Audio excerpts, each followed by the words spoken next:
William Shakespeare escreveu uma peça sobre o mal. É a tal da peça escocesa que dizem que a gente não pode falar o nome. Vamos tomar um café e bater um papo? Ela tem a ver com os dias de hoje? Olá, eu sou Rodrigo César e você está no meu canal. Enquanto a peça Hamlet é talvez a mais conhecida do Shakespeare e muitos atores desejam fazer o Hamlet, a minha peça preferida é Macbeth e eu almejo um dia poder fazer essa peça. Para quem está chegando agora, eu sou, além de psicólogo, também sou ator e dramaturgo. E sim, tenho muito interesse nessa peça porque é uma peça que está tão distante da gente, mas ao mesmo tempo a gente vive situações que estão relacionadas a essa peça, porque é uma peça que fala sobre o mal.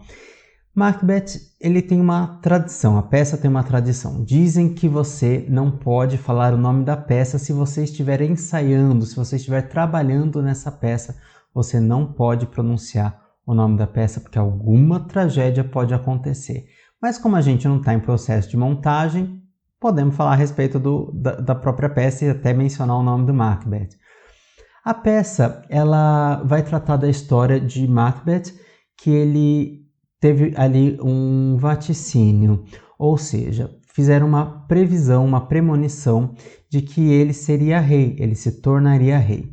Ele chegou em casa, falou com a esposa dele, que não tem nome, na peça ela é chamada de Lady Macbeth, e ele conversou com ela, ela teve uma ideia e eles foram executar essa ideia. Já que ele se tornaria rei, por que não matar o rei para pegar o lugar do rei e assim adiantar um pouco o processo? É uma história que não tem redenção, é uma sucessão de situações trágicas onde o mal vai imperando.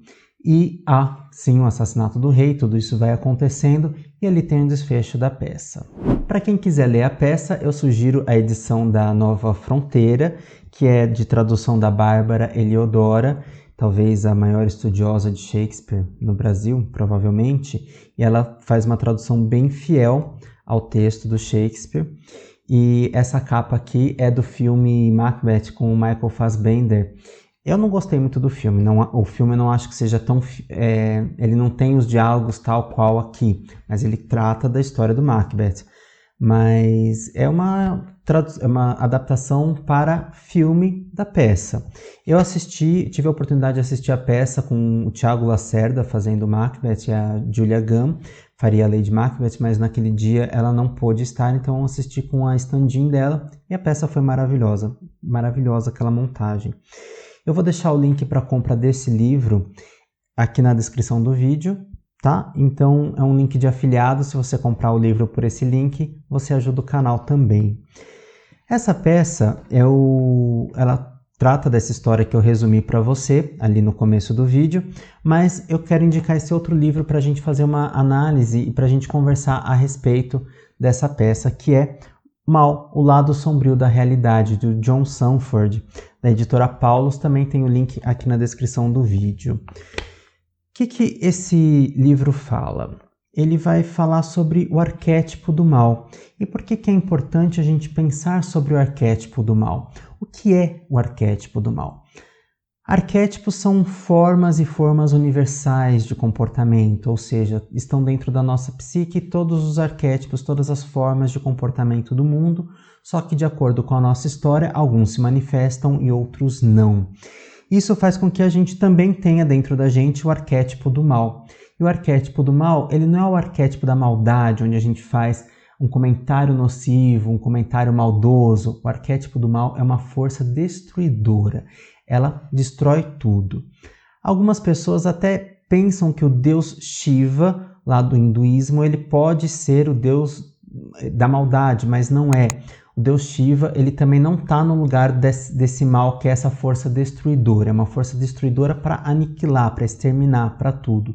Shiva tem a força destruidora, mas para reconstruir, ou seja, toda vez que você menciona o deus Shiva, que as pessoas falam que é o deus da destruição, não é o deus da maldade, pelo contrário, ele é um deus para regeneração, para renovação. Tem que terminar uma coisa, tem que se destruir uma coisa para que outra possa se iniciar.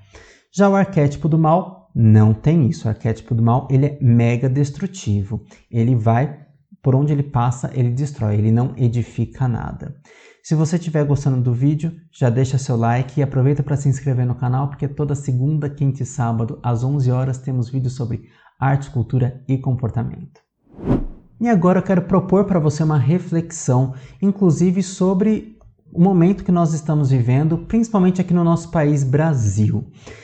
A gente sabe que existe o conceito de sombra. O Carl Gustav Jung, o pai da psicologia analítica, ele traz para a gente esse conceito de sombra, ou seja, é aquilo que está em oposição à luz da consciência. E se temos todos os arquétipos dentro da nossa psique, e por exemplo, se a bondade é o que se manifesta habitualmente, ou seja, a bondade é o que está na luz, é o que está se manifestando no nosso comportamento, nós também temos dentro da gente o oposto, que é a maldade, o arquétipo do mal. Ou seja, em algum momento essa sombra pode emergir e tomar conta da gente. Que talvez seja o que acontece por aí. Pensa aqui comigo. Quantas pessoas já ao longo da história não mataram em nome de Deus? Ou seja, achando que estavam fazendo a bondade, estavam destruindo. Ou pessoas que se dizem devotas de uma determinada religião, ou seguidores de uma determinada religião, ou crença, pregaria teoricamente o amor, mas que tem aquele discurso cheio de fel nas palavras, aquele discurso onde o bem-estar de todos não prevalece, porque o que prevalece é o bem-estar de algumas pessoas. E nisso você tem a destruição de outras pessoas, você tem o aniquilamento, o extermínio. São palavras pesadas, eu sei, mas a gente está falando desse arquétipo do mal, esse aspecto sombrio que pode surgir principalmente nas pessoas que têm ali muita bondade. O Jung fala pra gente, e eu coloquei isso no vídeo sobre sombras, vou deixar o card aqui para você. O Jung fala que quanto mais luz, mais sombra a gente tem, porque quanto mais perto da luz, maior é a sombra. Se a gente está com a mão lá em cima, né, a nossa sombra vai ficar muito grande aqui embaixo. Ou seja, talvez na física não seja bem assim, mas entende aqui a metáfora comigo. Quanto mais perto da luz, maior a nossa sombra. Então vamos pensar aqui. O que é que está acontecendo por aí? Muitas pessoas não estão se colocando como cidadãos de bem, pessoas de bem. E aí a gente olha para o comportamento e de bondade, de benesse, não tem nada ali. A pessoa está ali manifestando, inclusive, desejos sanguinolentos, né? A gente está vendo aí agora pessoas andando com arma para cima e para baixo dentro do ambiente de trabalho, ameaçando os subordinados. E estou falando de cargos dentro do sistema público, né? Isso é muito preocupante. Nós estamos em 2021. Onde é que a gente vai chegar? Parece que a gente está retrocedendo, né?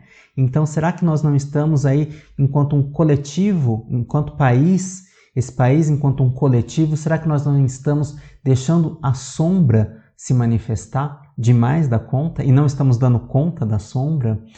Ok, eu não posso ser responsável pela sombra do outro, mas eu tenho que apontar as projeções sombrias. Quando o outro está manifestando a sombra dele, a gente tem que orientar, a gente tem que apontar.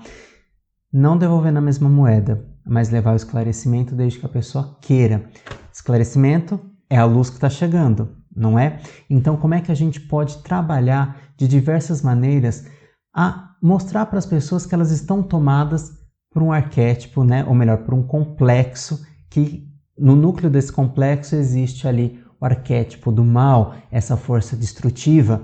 Onde é que já se viu você passar na frente de hospital e ficar buzinando? E o respeito? E quantas pessoas estão morrendo? E todo mundo está curtindo demais isso? Tá certo, não é todo mundo que está ali com esse pensamento, mas não basta não fazer o mal, é preciso fazer o bem. E aí eu chamo você para a gente começar a pensar junto em como é que a gente pode ser um agente de transformação social e não só reclamar ou ficar omisso no nosso sofá, só emanando luz e pensamento de luz, porque só isso não vai resolver. Porque se resolvesse, já estava resolvido e não resolveu. Então é preciso sim a gente unir os nossos esforços, porque a gente tem uma responsabilidade social não só com a gente, mas com os nossos parentes e com o nosso coletivo, com o nosso país, com a nossa população. Então, se essas pessoas estão adoecidas, o que é que precisa ser feito? Elas precisam tomar consciência dessa doença, elas precisam tomar consciência de que elas estão ali com um complexo, né, que tem um núcleo arquetípico do mal, esse complexo está constelado, está tomando conta dessas pessoas. Pessoas que até outro dia elas eram afetivas, amorosas e que agora parecem cegas e surdas. São pessoas que estão passando por cima de outras pessoas, colocando ali uma questão política, projetando num partido político, a gente precisa ser claro nisso, elas estão projetando num partido político toda a questão sombria e não estão observando a realidade com um discernimento, não estão observando os fatos como eles são. E aí com seus apaixonamentos acabam reproduzindo esse ciclo do arquétipo do mal, esse ciclo destrutivo, porque o mal intrínseco ele é destruidor. Esse mal intrínseco é essa força destruidora da totalidade. Eu quero deixar aqui uma provocação para a gente pensar, porque eu vou falar de um coletivo e muitas vezes a gente não vai estar inserido nessa frase, mas de certa forma a gente está, porque não basta não fazer o mal, a gente precisa fazer o bem. O Jung tem uma frase que diz assim: não há governo corrupto com povo honesto. Durmam com esse barulho.